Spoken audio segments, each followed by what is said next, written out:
Welcome to another session of our weekly talk show, Informally Formed, where we try to bring you topics of personal, national, as well as international interest. I am Akber Hakim, and our today's topic is employment in this COVID world. With us today, we have Mr. Kamran Rahman, who is the president of Bangladesh Employees Federation. He's also currently the chairman and managing director of tea company as well as a jute mill. Besides, he's also an independent director of several other companies. But more notably, from the year 2009 to 2017, he was a deputy member of the governing body of Geneva-based International Labor Organization. He was also Regional Vice President Asia Pacific 2010 through 2017 of Geneva-based International Organization of Employers. So please, welcome Mr. Kamran Rahman. Thank you. Thank you for inviting me, Akber. Okay, so without, I think, further ado, I guess we'll go right into the questions that we have for Kamran. And the very first one is, what do you consider to be among the biggest challenges faced by employers and workers as a result of the COVID-19 pandemic? Over to you, Kamran. Thank you, Akber, for the question. I think it's a very important question, a very contemporary question. Countries have had to go for lockdowns to contain the spread of the virus. Now, enterprises had to remain closed in various countries, resulting in layoffs as well as retrenchments. In some countries, we have also seen that they went for lockdown, reopened their economies, and went back into lockdowns. It is actually very unfortunate that the world is having to choose between health and economy, or between, put it in another way, or between lives and livelihood. That should not be the case, but the fact of the matter is that's what we are seeing. Now, developing countries are particularly at a disadvantage while enforcing these lockdowns. Many of these developing economies have very large informal sectors with little or no safety nets. They don't have deep pockets from which they can pay their citizens unemployment benefits during these periods of lockdown. As a result, people end up choosing between lives and livelihood. Now, while doctors and scientists all over the world are scrambling for a treatment or a vaccine for this coronavirus, the impact of the disease are being felt on businesses, economies, labor markets, and communities, as well as on individuals or individual workers and small business owners in an alarming manner all over the world. The pandemic has actually pushed the world into a global recession, which is probably worse than the global financial crisis of 2008, which today threatens to become a depression in many countries. Global demand as a consequence of COVID-19 on global demand for agricultural produce, manufactured products, as well as services are collapsing. Enterprises are actually running out of steam, running at reduced capacities or shutting down, rendering millions jobless. Millions of people have become unemployed, and they've become unemployed more rapidly than at any other time in modern history outside or other than the two world wars. A recent report that I read said based on the number of hours worked, if you were to calculate, you'd see that Yes. 400 million jobs have been lost. Yes. So, go ahead. 400 million full-time jobs have been lost according to ILO estimates. Correct. And how many of those jobs are going, or how many of those workers are actually going to get back into jobs is something only time will tell. You see, the recovery is going to be very, very difficult and will be protracted. Perhaps the only certainties are that we all have to work very hard to jumpstart the economies, create demand, and work together to recover jobs. We have another issue with the migrant workers all over the world. Now, overseas migrant workers are also losing their jobs due to the downturn in the economies where they have gone to work as migrant workers. This is a huge concern for the developing economies because they are the labor-sending countries who also depend on the billions of dollars that these migrant workers are sending home every year. Countries like India, Bangladesh, Pakistan, and countries of this sub-region, we find that they are also being impacted because of the downturn in the economy in the labor-receiving countries. So basically, employers of all sizes from all sectors and industries around the world are struggling to stay afloat for business continuity and for survival. You're absolutely right. The migrant workers, they're going to take the blunt of it. And also, even in the local economy that are very dependent on tourism, Yes, that is going to take a massive hit as well. Like our neighboring Thailand, even India, or any country for that matter that had any reliance on tourism.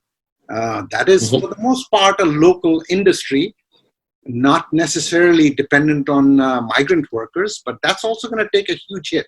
So apart from just migrant workers, I mean, we're talking about this pandemic is going to reshape businesses across the world. every country that has tourism and hospitality as their main industries, or they are it's a main part of their economy, is going to be very badly affected. And they are. This is not a challenge for some faceless capital holding elite. It is a very human challenge for people across the board, for employers as well as workers, everyone. How do you see some industries, a few of them we touched upon, transportation industry, logistics, tourism and hospitality, like you mentioned, we were talking about. Quite a few industries are going to be reshaped pretty much going into the future. You're right. I mean, things are going to be very different as far as mills and factories are concerned. Many of these factories will have no other alternative but to go for automation and artificial intelligence and so on. And these will require a different kind of skills. So we will have to reskill our workforce or upskill our workforce, retrain our workforce for the same job to be done in a different manner. Yeah, absolutely. So, even before the pandemic, we were accelerating into the fourth industrial revolution, and yes. all that brings. You mentioned artificial intelligence, robotics, big data, Internet of Things, and what have you. So that was already accelerating, which would have led to displacement and the need for upskilling and reskilling of millions of workers worldwide. Yes, yes. Just to give you an example of, if you look at the construction industry, gone are the days when everything had to be done manually. Now you have machines to do many of the chores. Look at some of the manufacturing industries, like, for instance, the sweater manufacturing industry in Bangladesh. Only till few years ago, the entire industry had manual machines to knit the sweaters. Look at them today. Kamran, can you highlight any policy reform that you see that has been particularly noteworthy? Good question. Governments all around the world have recognized the catastrophic effect of this pandemic on their economies and jobs, and they have all declared trillions of dollars of stimulus packages to support actions that will get businesses back into business and workers back into their jobs. But the challenge here, however, is to see that these policies are actually translated into actions sooner rather than later. The government of Bangladesh has also declared a stimulus package amounting to some $12.1 billion, which translates into 3.7% of our GDP. For a country or the economy of our size, to have a stimulus package of $12.1 billion is no mean business. These are big numbers. Now again, if these stimulus packages are made available to the target groups for whom they were designed expeditiously, it's going to delay the process. The recovery is going to be delayed. So we need that these stimulus packages are actually implemented, or the funds are actually made available to businesses as well as other target groups for whom they were designed. Right, absolutely. Absolutely right, Kamran. The institutional side of these policy announcements in these particular cases become very important. So that's one of those things that we also need to pay attention to, is a lot of governance and institutional reforms that need to be in place for the speed of execution of some of these programs that you were talking about. I will direct you now, Kamran, to another. Do you see any key trends, in your opinion, that's going to shape the post-pandemic world? One is, I think globalization is being threatened. It is stalling and maybe reversing in many areas. As far as international trade is concerned, we can no longer take it for granted that liberalization of international trade will continue. In fact, it was already plateauing and appears to now be reversing in many areas. I just wanted to re-emphasize that point, is even before the pandemic, we were seeing rise to unilateralism as opposed to multilateralism, a lot of nationalism, yes. A changing landscape in the world. Yeah, please go ahead and continue, Kamran. Go ahead and continue. Yeah. Another point that I wanted to make is, due to COVID-19, I think industries such as pharmaceuticals and healthcare may be seen as having national security importance in future, in the post-COVID world, much like the defense industry. And as such, the economics of these industries will perhaps change accordingly. So very interesting, very interesting point. Yeah, because health may be seen by many countries as something of national security importance. Very interesting. Now, So in relationship to this, Kamran, do you also see industries evolving in a more sustainable fashion? without sustainable enterprises or without a sustainable business environment, I do not see how businesses are actually going to,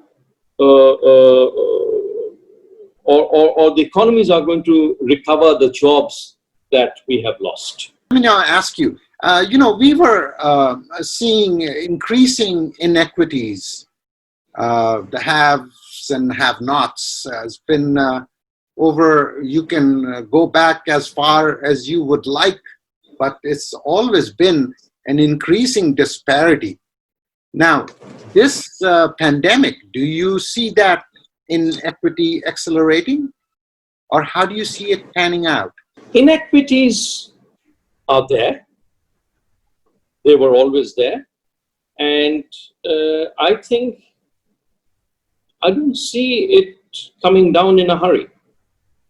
And I mean, just to put things into perspective, let me tell you what the structure of the Bangladesh labor market is like. You know, we have a total labor market of around 60 to 63 million people. Now, out of these 62, 63 million people, we have about 25 million people working in agriculture, 13 million people in industry, and we have about 24 million people in services.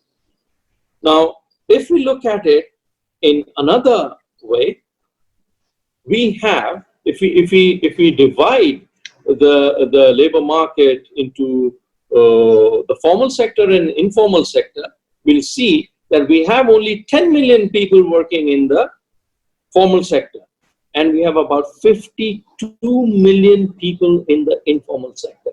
That is huge. That's something like 85% of the total labor market in the informal sector who actually do not have the coverage of labor laws. They have no coverage. Neither do they have any social safety for that matter. Exactly. I was just about to say that. They have little or no social safety net. Now, what this pandemic has told many people who have been thinking about labor issues is, my God, look at the situation today.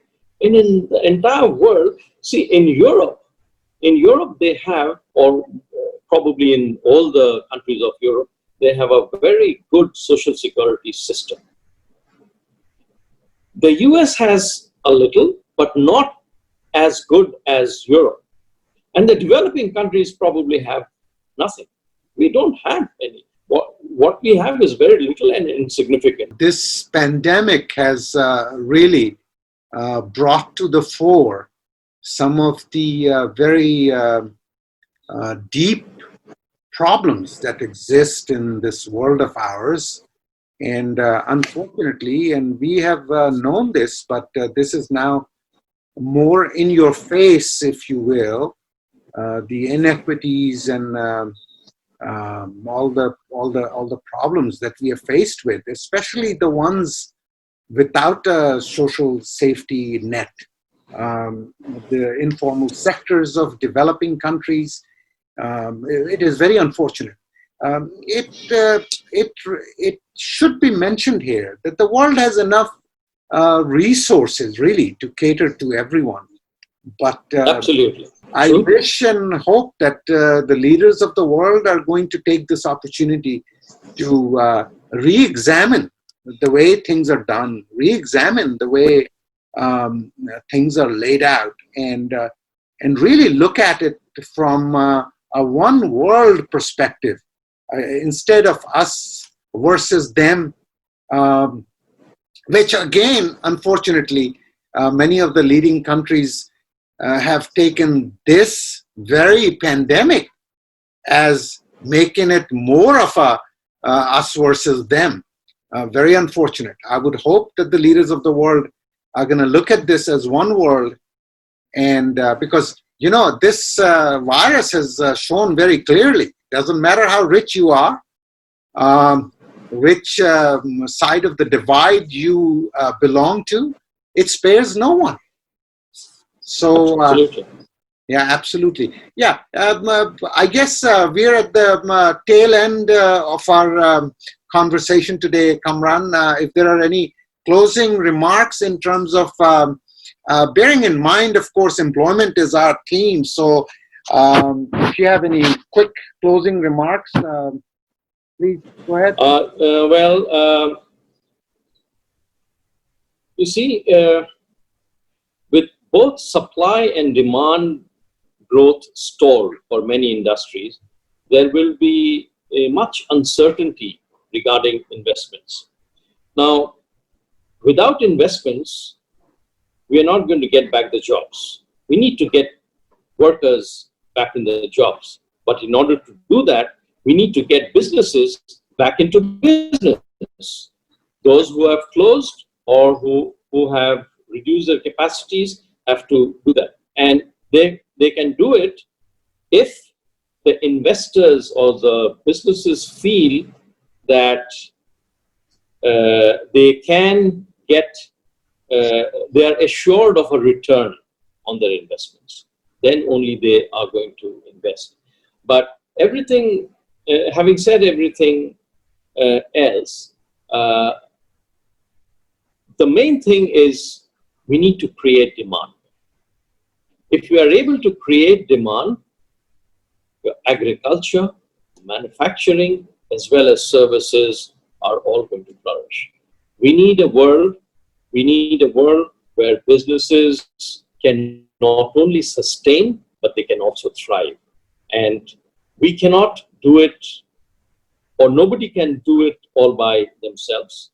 We need to all work together. Very well said. We need to collaborate. We need to collaborate, and I'm sure if we do that, we will be able to come out of this. Kamran, with those words, I guess we will close out our session. I thank you very much for your valuable time today, as always. And I've known you for quite some time now, and I always enjoy listening to your insightful thoughts. Ladies and gentlemen, with that, we come to the conclusion of our today's talk, and I would leave it right there with an invitation for you to join us again next week, where we promise to bring you another exciting episode. Have a very good day. Thank you very much. Bye-bye.